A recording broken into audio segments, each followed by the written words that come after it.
Jadilah orang yang bermanfaat untuk orang lain. Satu pencapaian emas yang dikecapi bersama-sama dengan sokongan daripada anda. Terima kasih kerana menjadi sebahagian daripada kami. Hai guys, so ikhlas.com hari ini akan ke Kota Kinabalu, Sabah, mana kita ada satu misi yang sangat special dan misi yang mampu memberi senyuman tambahan kepada semua manusia. InsyaAllah guys, stay tune. Ciao. Okay, sampai je dekat KK International Airport ni, kat Kota Kinabalu, kita terus lapor diri dekat Primus. Ini bukan Optimus Prime. Ini Primus, iaitu nama gelaran dia, nama manja dia adalah Bobby. Jadi Encik Bobby ni dah bantu kita. Dia adalah head station untuk TKI, Kota Kinabalu Airport.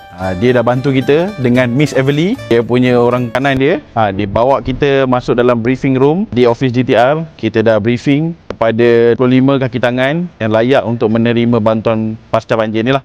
Kita buat serahan daripada semua LOB yang ada, PAM, GTR, ADE, security, service, cabin crew pun ada. So Alhamdulillah lah, hasil daripada pembayaran zakat tuan-tuan ni daripada semua kaki tangan AirAsia iaitu All Star dapat memberi manfaat kepada sahabat-sahabat yang terjejas sebab banjir di Sabah ni. Anda yang tak faham ni, GTR lah, Santan lah, ADE lah, ini semua adalah keluarga besar AirAsia yang mana kita kena jaga.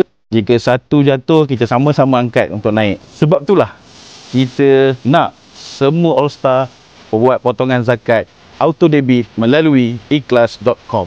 Tapi jangan lupa kita ada juga eksternal, iaitu komuniti masyarakat luar dalam program Ikhlas Untukmu. Kau nak tahu kan apa Ikhlas Untukmu? Nantikan.